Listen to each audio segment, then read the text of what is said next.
સુરતના ભાઠા ગામે 3 લોકોના મોત નીપજ્યા। ગુંગળામણના કારણે 3 લોકોના મોત નીપજ્યા છે।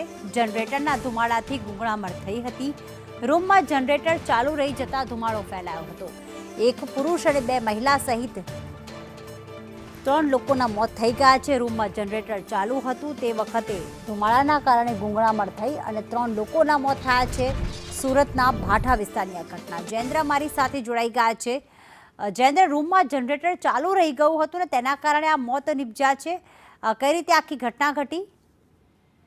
જી બિલકુલ કે જે રીતે વાત કરવામાં આવે સુરતના ભાટા ગામ ઈચ્છાપુર વિસ્તારમાં આવેલ જે ભાટા ગામ છે ત્યાં એક ખુલ્લી જગ્યામાં એક પરિવાર રહી રહ્યું હતું। પરિવારના 3 લોકોના જે જનરેટર ચાલુ કરતા મોત નીપજ્યા છે, કારણ કે જનરેટર જે છે વરસાદના કારણે ખેતરો મૂકવામાં આવ્યું હતું, પરંતુ વરસાદ પડતા તેને અંદર લઈ લેવામાં આવ્યું હતું ને એ લોકો જ્યારે જનરેટર ચાલુ કર્યું હતું ત્યારે દરવાજો પણ ખુલ્લો ના હતો અને અચાનક જે ધુમાડો બહાર આવતા 3 લોકો ગુંગળાયા હતા અને બીજા 2 લોકો જે પરિવારના હતા અને લોકો તે બહાર નીકળી ગયા હતા, પરંતુ 3 લોકો ગુંગળાતા મોત થયા છે। હાલ એમાંથી એક બાલુ વ્યક્તિ છે તેનું મોત થયું છે। હાલ એવી પ્રાપ્ત માહિતી મળી રહી છે, એક વ્યક્તિનું નામ સામે આવ્યું છે।